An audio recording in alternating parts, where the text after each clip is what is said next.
Hi everybody, welcome. In this video I'm going to be talking about the Garmin Instinct Solar sports watch. Again, now 2 years ago I made this video about the Garmin Instinct Solar and the 4 main things that drew me to buy that watch and to use that watch then. In that first video I drew on just 1 year's worth of experience in adventures and running. 2 more years has passed and it introduces another question, a really important factor when buying a watch. Do these things last?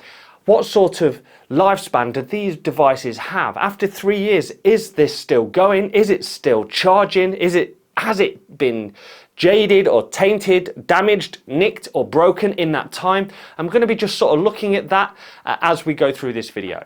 Okay, so the first thing I think we need to do is take a look at the watch. It is now 3 years old. It's been through 3 full seasons of running, OCR, adventures, ultramarathons, Hyrox events, sports events, and it has been battered. It's not exactly meant for tall folk. The tunnels. It has been pushed left and right, dragged across the floor, put through mud, grit, sand, all of it. This watch has tracked every single training run, every single gym session that I have done in the last 3 years. So you might expect at closer examination to see some sort of wear and tear. So let's take a look. Right, the very first thing you will notice is that it looks a little bit mucky, right?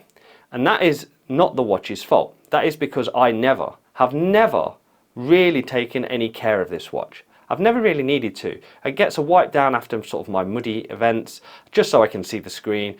I don't really sort of clean it. I don't bring like a toothbrush or cleaning materials. I do not ever really do anything to it. And that has sort of led to a little bit of muck to sort of gather around the nooks and crannies.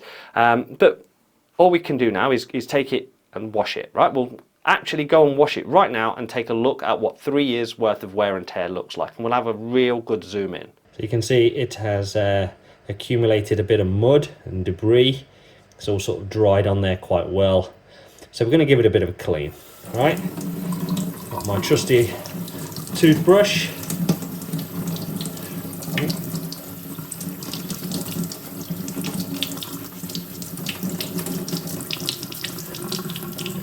So nooks and crannies on the watch seem to collect the muck, but is it actually damaging the watch?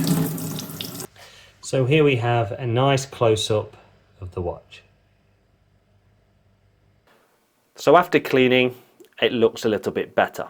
And at close examination of the glass, through both the eye and through the camera, there is no scratches on that glass whatsoever. 3 years, maybe 40 OCR events, ultramarathons, road runs, training runs, gym sessions, Hyrox sessions, not a single mark on that glass. In part, that is because it's protected by this bezel, which means the glass itself will never touch the thing that it's hitting. But the glass technology, the Gorilla Glass itself is remarkable. The fact that it can take all of that punishment, and it will have taken much punishment over time, being dragged through mud and grit, you would expect it to have taken at least 1 hit, but no, nothing on there at all. The only thing you will notice is that mud generally collects in some of these little details around here, the recessed writing and around the back of the buttons. A little bit of mud does get caught there. Even after a wash in the sink, it's still there, but it does not detract from the watch. I still think it looks awesome. And looking at the sort of tactical nature, that was one of the things that drew me to this watch in the first place. Still makes me think it's really cool. And looking at the newer versions of this watch, they look almost identical in terms of the tactical nature. So one of the things that drew me to this watch in the first place was the introduction of solar power. Right, a little bit of solar paneling on the face of the watch provides top-up power to the battery when it sees sunlight. It needs direct sunlight for this, but it adds a little bit of power back into the watch.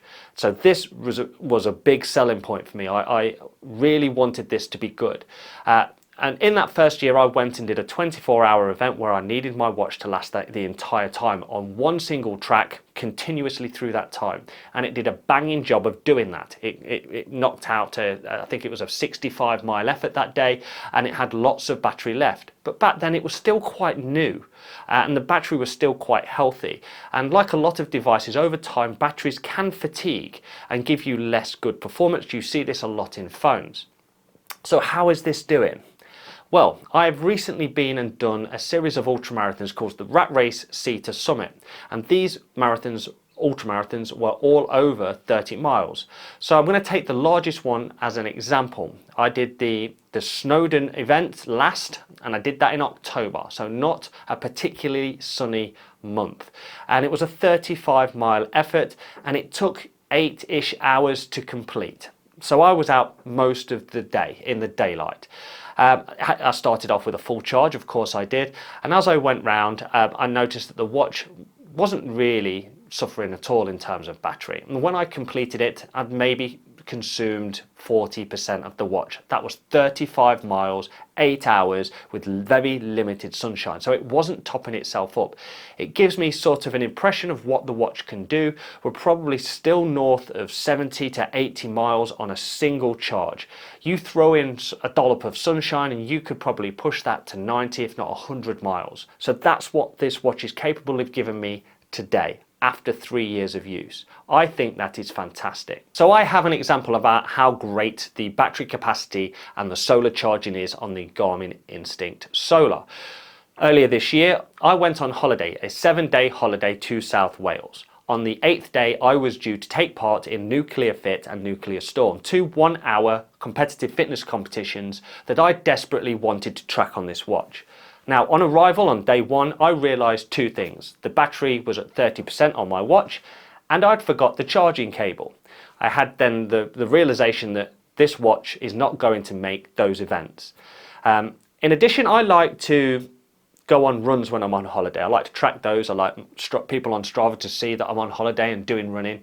And I knew that the watch wasn't going to make it. And I had this epiphany about midway through that week, as the watch was on about 5 or 10%, that I could try charging it through solar exclusively. So I put it behind glass, like a windscreen or in the window, facing the sun. A combination of solar gain through the glass and strong sunshine meant that I was getting battery power back into this watch. And over the course of those 2 days, I think I got it to about 80%. And that was while still using it every now and again as well. So I did in fact get this watch to those events and track both of them. All right, go, go, go.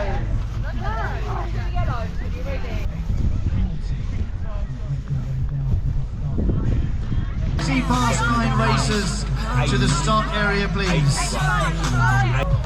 There you go, many congratulations. Go down there, okay? 46 minutes.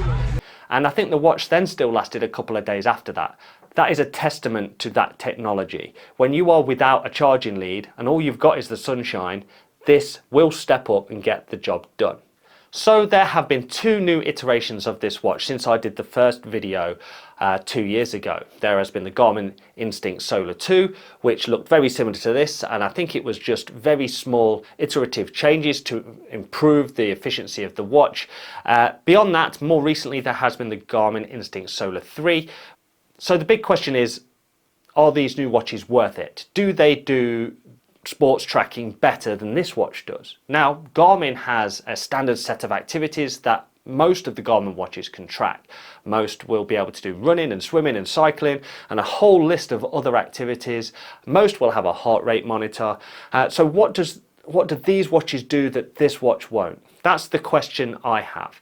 And with that list, is it worth the extra money? Whatever fandangled thing the new Garmin Instinct 3 will do, is it worth another £300?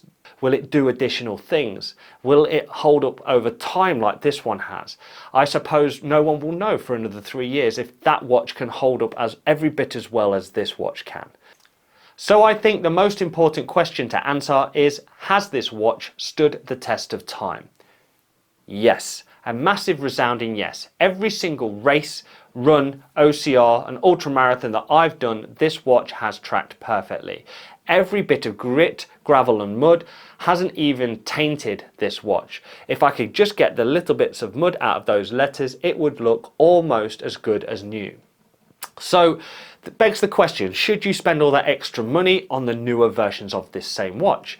I would say no. If you own this watch, there isn't a great deal that you would get from owning the next model up. Obviously, if you don't own this watch, you could potentially take the step of buying the Instinct 3 and having all of the improvements over this watch. But if you are on a budget, then this watch can still be bought for a very reasonable price. So to me, there is absolutely no reason to upgrade or improve this watch at this time. I will likely come back to this at a future point to see if there is yet another point in time where I want to take that step. But right now, I'm happy with what I've got. This does everything I need and it still fulfills all of the criteria I had when I bought it in the first place. Right, that's the end of this video. Please give the channel a subscribe. I think there's a button here or here somewhere. I will see you in my next video soon. All right, Mart out.